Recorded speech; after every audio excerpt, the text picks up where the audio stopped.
name's Ethan Naylor, and welcome to Incarnation Studios. I wanted to start a new series of conversations with fellow influencers from the community that I am in, and just begin to put these conversations out there and really hear about some things that people can get behind that are going on in our community. So I'd like to introduce my very first guest, Mr. Lance Walker, a husband, a father, a former Army vet, barber, fitness instructor, and bodybuilder. Also a really dear friend of mine. We're in here in your barber shop, Lance, so thanks for allowing me to come over and have this talk with you. Yeah, I'm grateful to do it.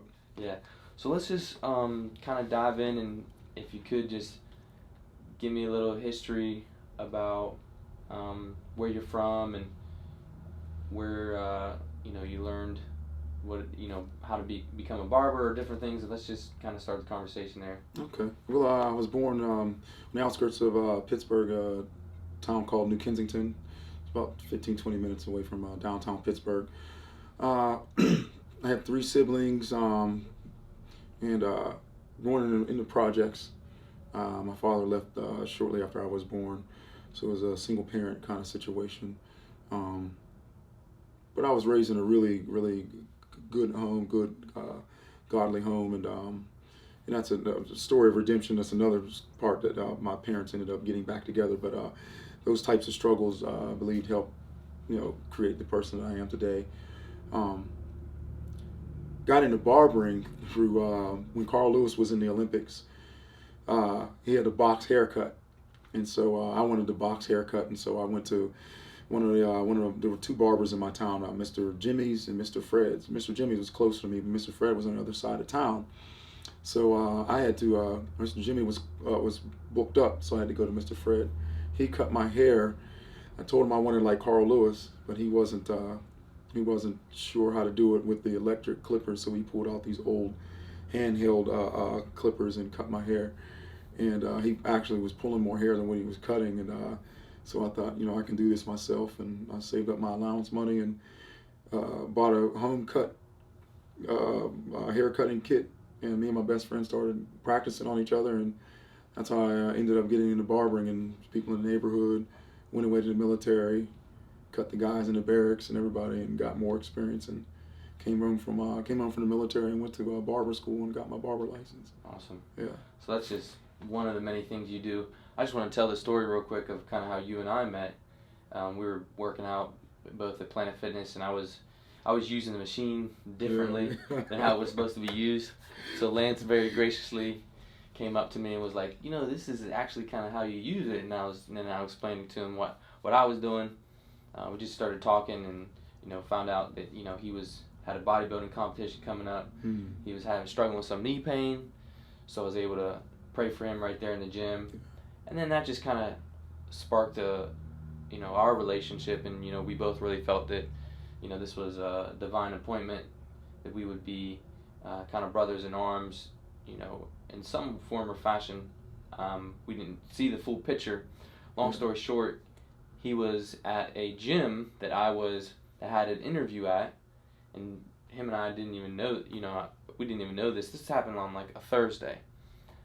And then I got the email about this gym that he was working at already, was hiring, probably on like a Monday.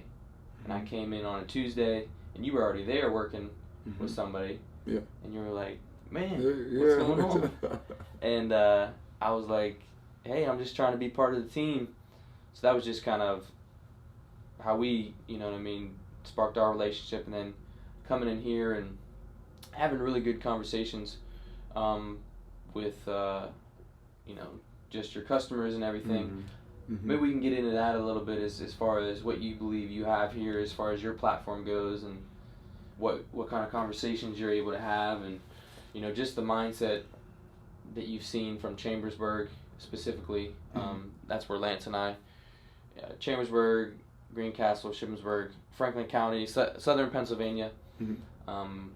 What have been some of your experiences of being able to have a platform to speak on some things? Oh man, it's been great. It's been for me, it's been a huge blessing to have this shop. It's here on the into my house. And the clientele that I have is it's a pretty decent cross section of what America looks like.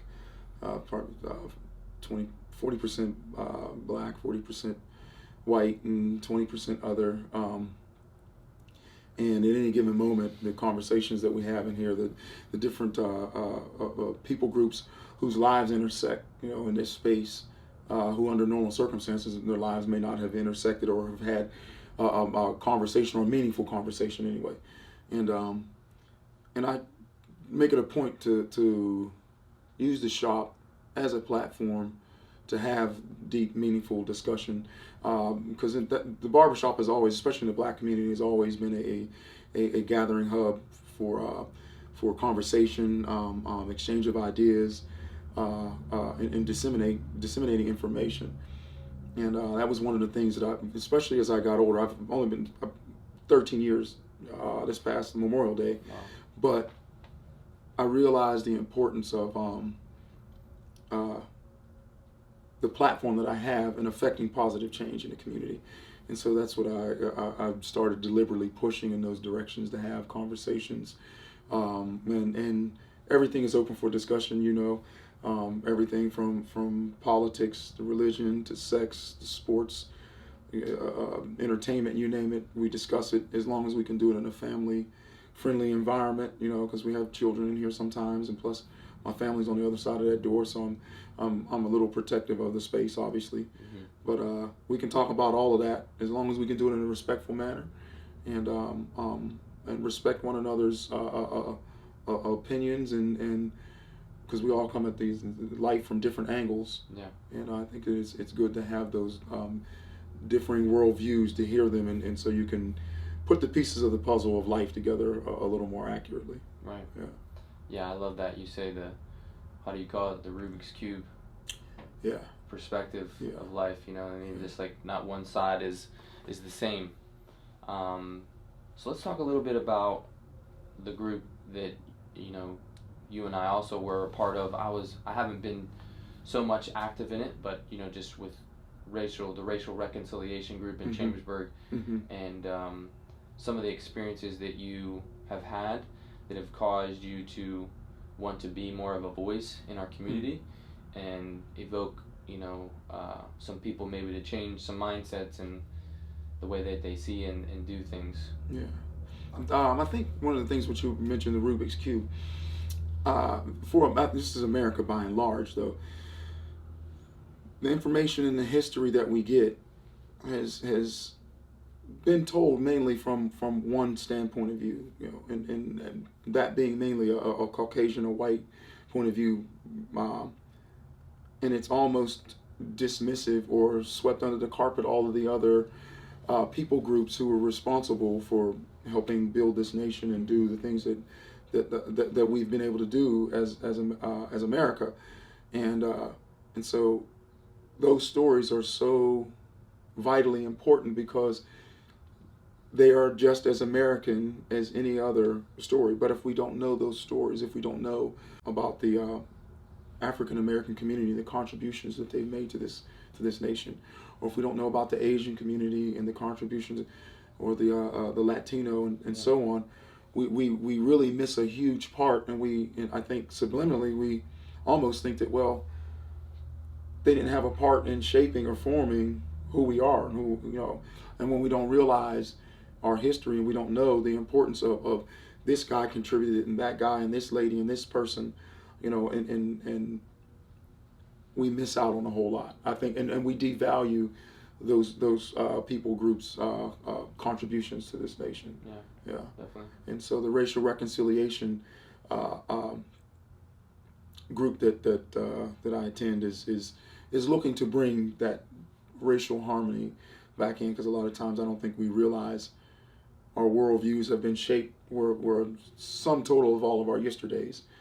And if all of my yesterdays have told me, say, if I have a dog and I like a dog, seen them, been around them all my life, my worldview towards dogs are going to be pretty good.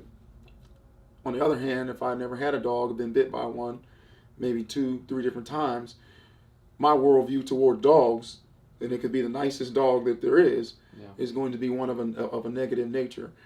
And so I think that with this racial reconciliation group, we're trying to move in a direction that validates and brings in, you know, all the racial groups, is mainly towards Black African Americans that we're focusing on. But yeah, that's kind of the gist of it. Yeah.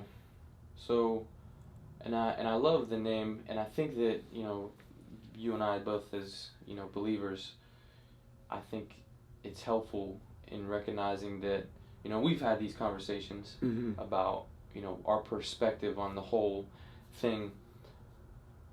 I've definitely grown so much from our conversations in here, and just, you know, as our relationship has grown, and the experiences that you have been able to share with me, and the stories you have been able to share with me, you know, because like you said, your perspective of life and how you've grown up in it is very different than mine or somebody else's, you know. Mm-hmm.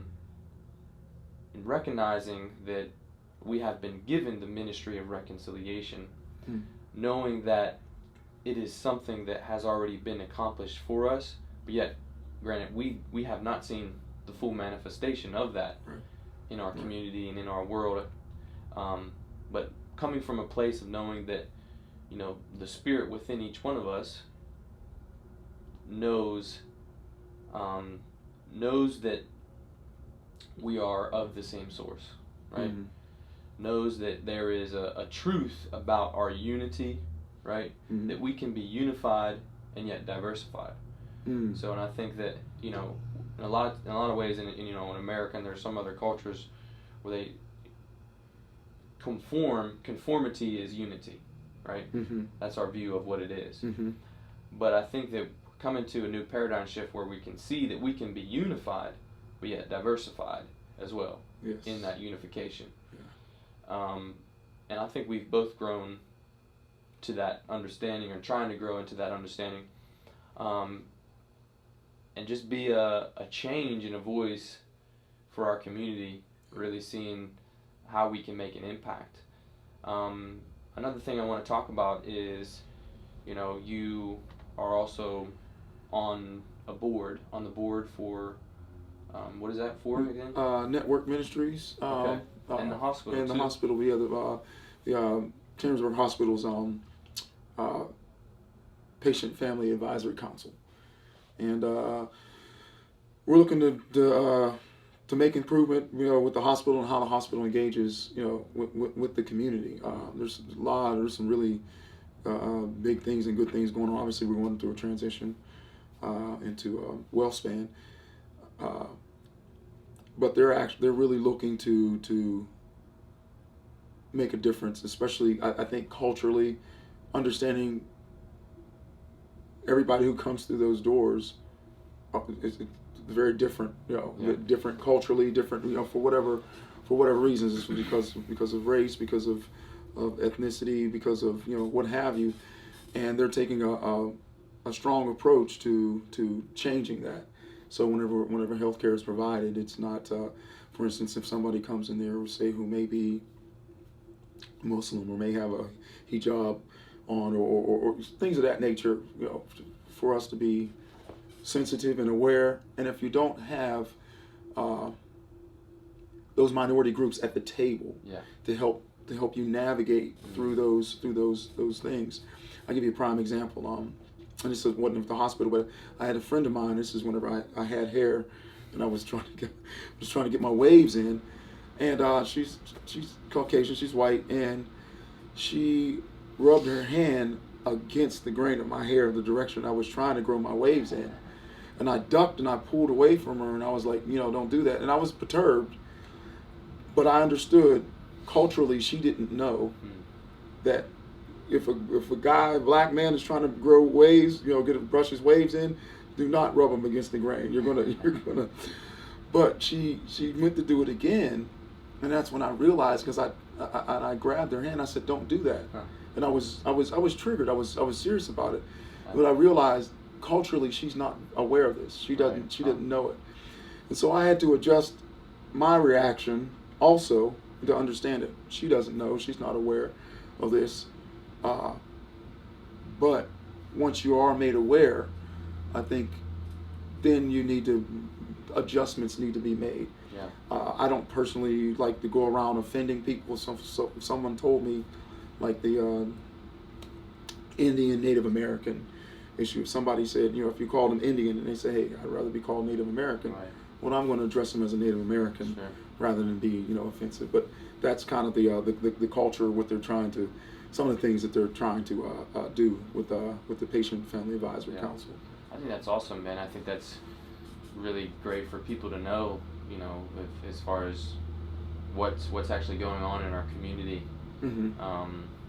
Because I think we can just kind of get into our own little world, and we kind of lose touch with the reality of what's actually going on, even in our community. Mm-hmm. Where we don't realize these things are actually going on here. So just along the lines of kind of whenever you shared your story about, this white female not having any understanding of what it's like to be a black man, or Mm-hmm. to have the kind of hair that you have. Mm-hmm. I think that, like you said, I've heard someone say, if we can ask ourselves questions rather than dealing with life as in always feeling like we have to have the answer, or living in this absolute, right, which I think is why the system itself is so corrupt, because there's not openness for change or humility. Mm-hmm. We've kind of grown to this place in our community, or in our society in general, that we know so much. We think we know so much, and there is no, and that's not everywhere. You know what I mean? It's wrong to say that that's everywhere, but I think the more we can be willing to ask ourselves a question, we can live in a place where we're ready to expand, right? We're ready to understand each other more, right? Mm-hmm. Okay, so if that were to happen, then I should say, well, why is this important to lands? You know what I mean? Mm-hmm. What can I do to take myself out of the equation, right? And to have a greater understanding of how I can live at peace, as the good book says, to live at peace with every man, every neighbor, and as you and I know, the paradigm shift of the way we relate to God has had a huge influence on how we've related to one another. Yeah. Just even like the hierarchy and of life, and the performance-based mentality, the whitewashing of America, and conditioning us to believe black is bad, white is good. All these things, I think they're going to take some time and some conversations, and along those lines, what you're getting into starting a nonprofit, right? And based upon your life experiences and where you're at right now, what made you want to get into a nonprofit now? Oh man, so it's a Pay It Forward program. This last election cycle, I saw something in myself that I was deeply disappointed in. I think things got way out of hand the election cycle with the lack of love. If I'm claiming Christ as my Savior, and there's certain ways that I'm supposed to carry myself. The Bible tells me how I'm supposed to carry myself, how I'm supposed to love my neighbor, how I'm supposed to, look out for those, or even pray for those, who do me wrong, or to bless those. Yeah. Yes. But I noticed this last election cycle, because the leadership in our country has gotten to a point that the name calling and the mudslinging and the just everything. So I was sitting in a local restaurant here in Chambersburg by myself, and I was looking out of the window, and I just felt this, because I was thinking about a particular candidate, and it was not good thoughts at all. It was some pretty foul stuff, and I just felt this small still voice saying, "What are you doing? What are you doing?" That person is made in my image. I feel like God was telling me that person's made in my image. How dare you strip them of the humanity and the dignity that I've given them, regardless of how they're acting, regardless of how many lies you feel like they've told or whatever else. You, Lance, don't have the right to look at them this way or think about them that way, because I know Jesus said that it's thou shalt not kill, but if you have hatred in your heart, you've already murdered your brother. I'm looking at this particular candidate in this way, and so long story short, I felt like that was the turning point for me. I was like, okay, I got to step away from this, and the Pay It Forward program was born out of that, where I was thinking, okay, how can I help kind of change some of this, because I think that interaction and proximity will help change a lot of mindsets and viewpoints. Wow. Yeah. If I'm not close to you, I'm not really not going to know or understand, especially if you're different or you're the other. But the closer I get to the other, the greater understanding I'm going to have. And so this Pay It Forward program is meant to hopefully get people to go to someone who doesn't look like them. Yeah. It's called Project BAB, Project Be a Blessing, and to be a blessing, whatever that looks like. And there's going to be a tracking element in it, so you'll actually be able to see how far-reaching those blessings are. So if you say some skinny little black guy, you want to go to a big white biker-looking kind of guy, and just be a blessing to him. If you're in Starbucks, hey, I'd like to pay for your cup of coffee today. No strings attached. Hey, and then hopefully, with the tracking element, you'll be able to actually see after you've done that. If the person logs it in, then you'll see how far-reaching a cup of coffee could have taken, and now hopefully change these mindsets of the other.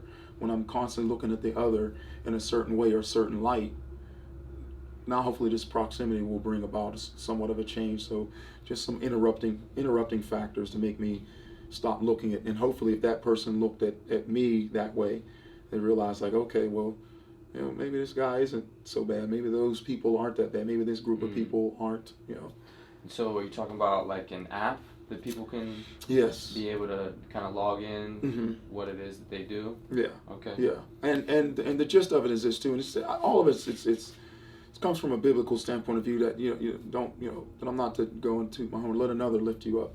And so this way, whoever the kind act is done upon, they would log in. Hey, I was at Starbucks today. Some guy, bought a cup of coffee for me. Now that person goes and pays it forward.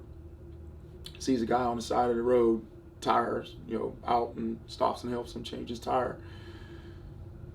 And then that guy, and it goes on. So the guy who got the coffee logs in. Hey, someone bought a cup of coffee for me today. I was feeling really down today. Didn't feel like that really lifted my day up. Because for me, buying somebody a cup of coffee, it may have only been a $1.82. But to that person, that could have made their day, their whole day. If you knew that a $2 could make somebody's day and really lift them up, would you do that all the time? I would do that constantly if I knew that that's the type of reaction I was going to get. So now hopefully that rubs off on that person. So he goes and helps to change the tire. Now this guy logs on there. Hey, I was on my way to a job interview. Tire, blew out. Some guy stopped and helped me change my tire. Got to the interview, got the job. Now he's in a different economic stratus because one person cared to stop and to help out. And so now that guy goes in and logs on. So you'll actually see from what a cup of coffee has done, kind deed. And a lot of times, because we don't necessarily know, this way we'll be able to find out, or at least see and know some of the stuff if the people participate in it, the way I anticipate. So I mean, along those lines, Lance, I mean, I recently, you and I just listened a little bit into it, but I recently just heard the podcast on London Real where the writer of Rich Dad Poor Dad talked about where he was at in a point in his life where he felt like his main purpose in life was to make money. And he had a particular mentor or teacher, and he said, that's what you want to do. Why don't you think about asking God what he wants you to do for your life? So he believes his purpose now is not to make money, because if that's our purpose, then we just become a slave to it.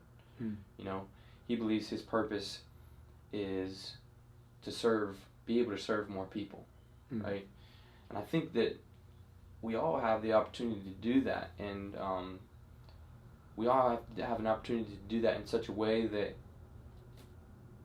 in doing so, we become free of our debt, you know, and we stop living in this mentality that, you know, well, I need to go to a 9 to 5, I need job security, you know what I mean? I need to do all these things that we're taught to self-preserve. And I think we need to recognize the gifts and the talents that we have been given to serve one another. So what do you think, you know, you wanted to talk about how your barbershop, you know, this gift of being able to cut hair and, you know, do an amazing job whenever it comes to that, how you've been able to use that to serve your community. The way I was brought up, my mother and my father are two very generous people, very, you know, so that was something that was, you know, growing up, you know, kind of instilled in me. And I think living a generous life, you live a truly a wealthy life. Yeah. Because the joy and the experiences that you have are now they're enjoyed within a community. Yeah. You know, they're not just not just how I'm self-made. I'm right. here heaping it on myself. Yeah, right. Yeah. I'm here now because of everything, all the accomplishments that I've done. You know. So, and I definitely pick up on, you know, recognize that in you, just how you want to so give. But go ahead, keep going. Well, I got it honest from my parents, and when I left Pittsburgh, I moved to Georgia, and I was there for 11 years. And my pastor there was, oh man, he was a big time into sowing seeds. You know, he was in big time into sowing seeds that you know, if whatever that looked like, if it was monetary, if it was of his time, of his talent, whatever it was. And that was something that Pastor Daniel Wilson, that he really taught us, and taught, you know, that and prayer. And so whenever I moved back here, I mean, it was almost like it was like double down on it now. You know, besides the fact of what my parents had, you know, instilled in me, then I had a biblical purpose behind it also. Not that I didn't have that biblical purpose, but I was brought up and taught even more so in that light.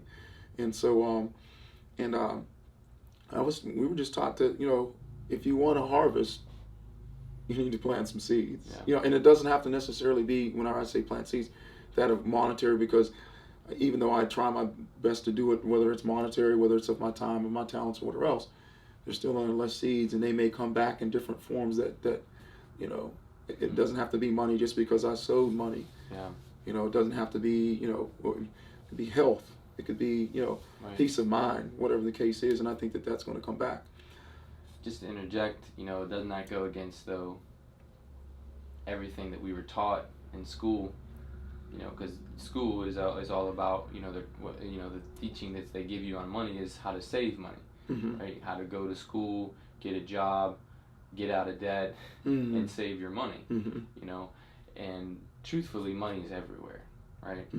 So it's not so much how can I conserve and just keep all my possessions to myself. It's no, if we truly want to live a fulfilled life, and if we want to live in a place where there is no longer a big gap between the middle-aged, poor, we need to recognize that, you know, our giving is what's going to help bring us to that place of true unity where we all share in wealth. Yeah. You know. Yeah. And I think too, on the wealth side of things, there's no amount of money that can give me the fulfillment that I give whenever I'm able to do something for somebody and walk away. You know, there's nothing that, you know what I mean, when you know, and especially when it's somebody that I know for a fact can't pay me back, can't do it, you know what I mean, you know, whatever the case is. There's no amount of money that can match that kind of, for me anyway, for that kind of fulfillment.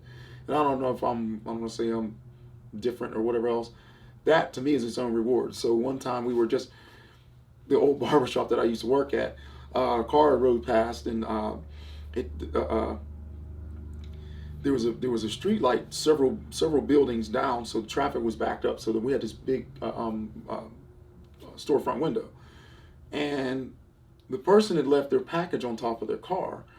When they pulled up to the light, I looked out, and I had a customer in the chair, and I was cutting her hair, and I looked out, and I saw they had a package on their car. So I said, "Excuse me, 1 second." I ran over to the door, and I was like, yo, hey, you have something on your roof. So they stopped, and when I came back in the shop, man, they blasted me. They cracked up laughing. They called me Dudley Do Right. I mean, it was like, but that's the way I was. That was normal for me. That's the way I was, kind of brought up, by my parents. If you can do something for somebody to look out for them, do it. Yeah. It's no skin off my back. It wasn't. I don't know what's in that bag. It could have been a sack of dirty diapers. It could have been a sack of money. I don't know. All I know is, somebody's. But they made fun of me and everything, and I was like, wow, are you serious? You guys, is that what we've come to? Is you're gonna make fun of somebody for doing a kind deed? Yeah. I said, what if that was on the top of your car? Yeah, it was weird. Yeah. But for me, I know how I felt inside, and I honestly didn't care that they were laughing. I kind of wore the badge Dudley Do Right. I wore that as a badge of honor when they were calling me, Dudley Do Right. I was like, yeah, okay. Right. And I think that, just recognizing that was just intuitively in you to do something like that, right? It wasn't some formula, that you learned from some guru. Like, no, you just saw the example of your parents, right? Yeah. And I think that, even where we're at now, I think there's a lot of people that are doing good in being these motivational speakers or whatnot. But I also think that it's also becoming very complicated. Like, it's so goal oriented. It's so focused on, how can I get there? Not being here and enjoying the moment. Right. You know what I'm saying? And it's about recognizing some of the things that are limiting you from being that person that's going to go and stand in the gap for somebody or do something kind. Even all this, the discussion of the good things, and there's bad, as far as, and I'm talking about myself, but I'm grateful for the fact that I feel like I'm in a place right now where I feel like God has got me rooting out the hypocrisy in my life, rooting out the different things that if I say one thing here, but I'm giving it a pass over there, that it's like I'm trying to, I'm recognizing it more. I don't know if that, maybe it's maturity. Maybe the older I get, the more I see certain things in my life that I don't necessarily care for, and I'm trying to, rectify and change, because I don't want to be a hypocrite. I don't want to, and Lord knows I've spent more than enough time in my life saying one thing but doing another, or doing one thing and saying another, or whatever. And I'm the older I get, I'm coming to the conclusion that, okay, this is always going to be a work. I'm always going to be a work in progress. But at the end of the day, for me, I want to be in line with what's right, what's true, and what's just. I try and keep those three things to the forefront of my actions, my thoughts, my deeds, what's right, what's true, and what's just. And of course, obviously line it up with the Bible, with biblical truth. But it's a journey. This is a journey. I'm enjoying it. I'm enjoying it, thoroughly. The ups and the downs, all of the everything that comes along with it. Whether it's being able to be a blessing, to somebody and seeing somebody in need, or dealing with my own, mess. That I'm grateful to be in the space that I'm in right now. Yeah. I mean, I think that it's great that we can have the knowledge of knowing that there's somebody looking out for us, right? And that there's a guide within each one of us. Yeah.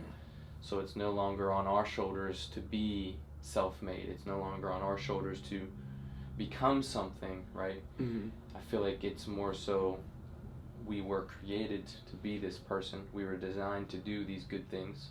And there's a constant discovery, right, on our part of who that person is, right? Yeah. And what we've been called and designed to do. I think it's a done deal, and I don't think that, I feel like right now spirituality is on the rise for sure. Mm-hmm. Um, there's some ways of thinking that I think we need to change in order to be way more inclusive. Mm-hmm. And I think it'll help serve us in every area of our life. So what I wanted to get to was where you're saying, stop living in hypocrisy. Mm-hmm. Well, I think we've thought we've had to be a certain person in front of certain people groups or certain places, right? That we had to change who we were in some aspect, right? Mm-hmm. To fit into a clique or whatnot, Mm-hmm. And I think that way of living and thinking, where you try to, if you're a married man and you're, constantly, going, sleeping around or hitting up different places trying to look for females, you're living that double life, that double standard. It's really exhausting. It'd really be an exhausting way to live. Mm-hmm. And yet we do that in our mind, and we do that whenever we, want to kind of fit in or anything like that. Mm-hmm. We try to delegate these different places, you know what I'm saying, in as far as who we are and how we act, but to recognize, I can live life in such a way that I can live life by whatever is right, true, and just. Mm-hmm. Mm-hmm. So, Lance, I know we talk a little bit about our relationship with the Lord or a higher power, however people want to describe it. Mm-hmm. Can you describe a little bit about how your faith plays out in your life, and or God's faith rather, how it plays out in your life, and here in the barber shop, and just some stories of where you were able to pay it forward or love your neighbor as thyself, as our great teacher has taught us to do. Yeah. And it's being raised obviously by I was telling you earlier, single parent. My father left right after us, and seeing the struggle, knowing what my mother went through. My heart, I always had kind of a place in my heart for single mothers, and so the one lady would come in with her. She's single parent, and so I would say, don't worry about it, I got you. You know what I mean? And I know sometimes that can be kind of, whether it's pride, that they don't want to accept it, or the way, especially the way females have been treated by men, may not want, thinking, okay, there's some kind of string. No, I'll pay my own way. So there's some strings attached to it or whatever else. But and at first I could tell she was a little, apprehensive. Like, I'm not. I was like, no, take it. Don't worry about it. And one of my customers, who is he's a good guy. He left his card after I'd stamped his card. I have my frequent flyers card here. So every time you get a haircut, I stamp a barber pole on it after the 10th cut. 11th cut is on the house. Mr. Jerry left his card. He was like, well, he said it was a free haircut. He didn't take it. He paid me, and then he said, give this to somebody else, who might need it. So I said, that's perfect. I said, I have a lady who comes in who's a single mother, and I give it. And so somebody else was in one time when he had done that, and so I've got several gentlemen who, after they get their 10th cut, they leave it because I got several different ladies who are single parents who come in, and so I extend the free haircut to, and it's not from me. And I tell them, because they're like, Lance, you don't have to do this. No, this is not for me. One of my customers left this for you. I can't. I'm not going to be true to what they asked me to do, because I already got the money for the haircut. This is a free one, and so I've been kind of paying it forward that way. That's been going on for quite a few years now, at least 4 or 5 years. Wow. Yeah. And that makes me feel good to know that.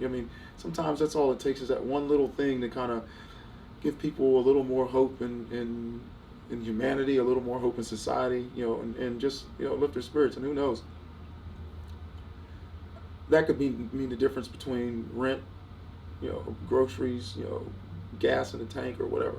Yeah. You know, I've been there before, where one time I didn't. This is when I was in massage therapy school, and I didn't. My wife and I, my daughter, my oldest she was several months old, and I didn't have. And I was living in Georgia, and I was traveling back and forth to Florida. It was an hour and a half one way to massage therapy school, and I didn't have. I had enough gas in my tank to get to school. I didn't have enough to come back. And so I asked my wife for some money. She was like, I don't get paid. This was on Wednesday. She said, I don't get paid until Friday. So I'm like, oh boy. So do I sit out of school or not? And so I ended up, I was like, okay, God. I said, Lord, I prayed to get into school. It took me almost 2 years to get in here. You know, and I believe that you got me here for a reason and a purpose. I'm sure you don't want me missing school. So I'm going to step out in faith. I'm going to drive an hour and a half away from home with this, you know, with this little bit of tank of gas I got left. That's not enough to get me back. And so I did, and I prayed. That whole day I was in school. I was in prayer. I was just like, okay, God, I put this in your hands. You said you take care of me. I put it in your hands. Kid you not, one of the, Jessica comes up to me, and I didn't tell anybody what was going on. Nobody knew. One of my fellow students came up to me, and she leaned over my shoulder, and she quietly slipped something in my hand. She was like, Lance, she said, I just wanted to give you a little something. She worked at, she bartended at the Outback in Jacksonville, Florida. And she said, I had a really great night last night. And she said, I know it's got to be a struggle for you coming back and forth from Georgia all the way down here to go to school. She said, and you know, I had a really good night last night, so I just wanted you to, you know. And I was like, wow, thank you. I didn't look in my hand. I had no idea what it was, but she had no idea either. I didn't tell her. And this was at the end of the school day, and so she left, and I looked at my hand, and it was $20. It was the exact amount of money that I needed for because I had a little Nissan 200SX, and it was the right amount of money for me to fill up, because my wife didn't get paid till Friday. This was Wednesday. It was enough for me to fill up and get back home, come back to school for Thursday, go back home, and come back Friday and get back home. Wow. And so over that weekend, my wife would have gotten paid, and so so that was yeah. You know, for me, I call those faith builders. You know, like, cause for like, what was that? How did that work out? How did that play out, man? You know. I told her later on, and that following day, I didn't let anybody else know. I told her, I was like, you have no idea. It's just a coincidence, what you did. right, Lance? Yeah, coincidence. You think? Yeah. No. Isn't that crazy? Definitely It's God's hand moving. Exactly. Yeah. So it's there's things that happen in our life, I feel like, that continue to, because we don't know everything. There's so much of life that's not black and white. There's gray. There's you know, there's questions that we might not ever have the answer to. I know that there's been experiences in your life that we've talked about that have led us to believe that we do have someone, something looking out for us, leading us and guiding us down this path. And from what I can tell, in just the short time that I've known you, you are such a generous man, and you've lived such a generous life. I think, and I hope that the message today, as much as, you know, the life stories and experiences that we talked about and the different things that you've been able to do, that people really get and understand the joy that comes in living a generous life, and living a grateful life, regardless of what they believe, knowing that there is a God who believes in them. And it's not so much about what they're been taught to believe, but they can, if they keep their heart open, be led to a life where they can be generous. They can be led to a different paradigm shift of how we relate to one another. So I really appreciate this, Lance. Thanks for the conversation. Yeah, glad we had it. Enjoy it. And where can people find you or connect with you if they want to, you know, kind of help you along what it is, the different things that you're going to be doing? Well, soon, like I said, I'll be launching the Project BAB, Project Be a Blessing. But right now I'm on Facebook, Walker's Barbershop, Facebook page. I want to relaunch my walkersbarbershop.com. my Facebook, my website, and I can be reached on Instagram at Walker's Cuts and Such. Walker's Cuts and Such on Instagram. Yeah. So. Or stop by here in person, and yeah. you're more than welcome to come through. You know how we do it here. Get a cup of coffee is free. There's cold water in the fridge usually. If not, it might be warm, but it's wet, and we'll have good conversation and fellowship, and that's what's your address? 591 Willow Street. 591 Willow Street. Chambersburg, PA. Chambersburg, PA. Yes. So I hope you guys really enjoyed that conversation. If you don't mind, comment, reach out to Lance or I about things that we can be getting involved in. If you guys want to be a part of the conversation, or can think of anybody that you think we should have a conversation with, that that people need to know about, please reach out, let us know. I also want to thank Juan Antonio for being behind the camera for us. Yeah.